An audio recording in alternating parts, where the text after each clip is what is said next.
اسلام کتنا حسین ترین اور حقانیت والا مذہب ہے کہ لوگ چاند پر گئے اور چاند پہ جانے کے بعد بڑے خوش ہوئے کہ ہم چاند پر آ گئے، اور ہم نے جو وہ چاند پہ آنے کے بعد بہت بڑا کارنامہ انجام دیا۔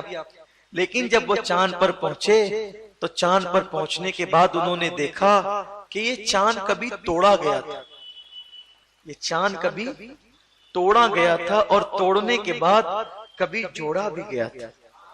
جیسے آئینہ ٹوٹ کر جوڑا جائے تو اس میں سے ایک ہلکا سا نشان ہوتا ہے، ایسے انہوں نے وہاں محسوس کیا۔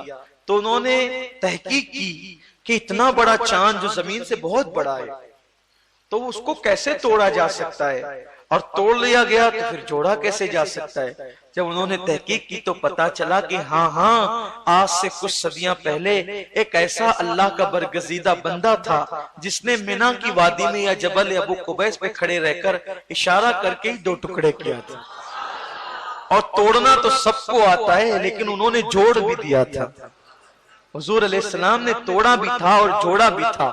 قربان جائیں، جب ان کے انگلی کے اشارے کی شان یہ ہے انگلی کے، تو ان کے پنجوں کی شان کیا ہوگی، اور جب ان کے پنجوں کی شان آپ اندازہ نہیں کر سکتے تو ان کی کلائی کی شان کیا ہوگی۔ یہ جو میں اشارہ کر رہا ہوں یہ میرے گنہگار ہاتھ ان ہاتھوں کے برابر نہیں ہے، بس میں سمجھانے کے لیے۔ تو ان کی کلائی کی شان کیا ہوگی، اور جب ان کی کلائی کی شان بے مثال ہے تو ان کے بازوؤں کی قوت کیا ہوگی، اور جب ان کا بازو بے مثال ہے تو ان کے سینے کا عالم کیا ہوگا، اور ان کے وجود ناس کا عالم کیا ہوگا۔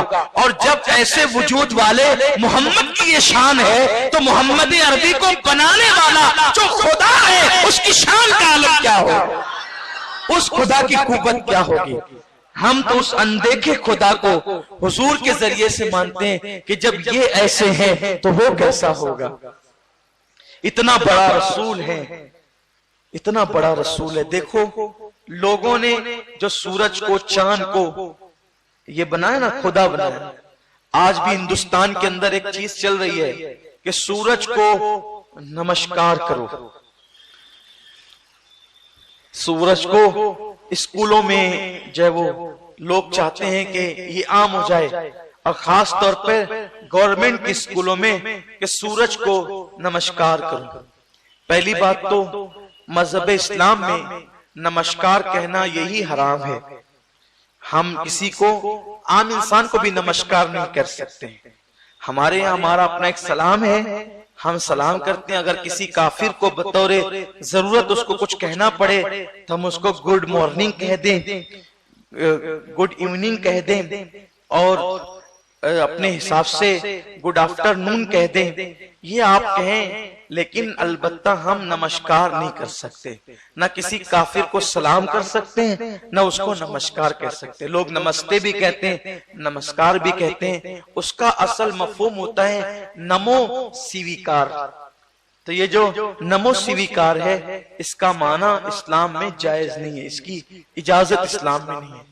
جب انسان کو ہم نمسکار نہیں کر سکتے تو سورج کو کیسے کریں؟ تو اور لوگ سورج کو کیوں نمسکار کرنے کی بات کر رہے ہیں؟ یہ سورج طاقتور ہے، لیکن یاد رکھیں لوگوں نے جب طاقتور سمجھا مٹی کو تو پتھر سے مٹی ٹکرائی تو مٹی ٹوٹ گئی، تو لوگوں نے پتھر کو طاقتور سمجھا۔ لیکن جب پتھر آگ میں جلا تو لوگوں نے آگ کو طاقتور سمجھا، ٹکڑے ٹکڑے ہو گئے جل کر کے۔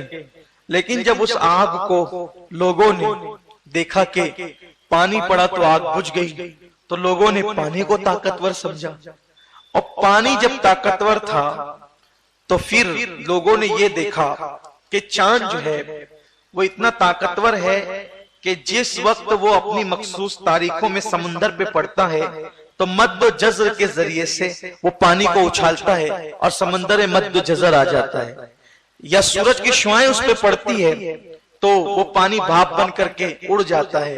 حیرت کی بات یہ ہے کہ جب سورج اور چاند اتنے طاقتور قرار دیے گئے کہ جو مٹی پتھر سے ٹوٹ گئی، جو پتھر آگ سے ٹکڑے ٹکڑے ہو گیا، جو آگ پانی سے جل گئی بجھ گئی، اور پانی کو پھر سورج ہوا میں بادل بنا کر لے اڑا اور چاند نے مد و جزر کے ذریعے سے اس کو ادھر سے ادھر اتھل پتل کر دیا، تو لوگوں کی رائے اس پر آ کر ٹک گئی کہ دنیا میں چاند و سورج سے زیادہ کوئی طاقتور نہیں ہے، اس لیے لوگ اس کے آگے ہاتھ جوڑنے لگے۔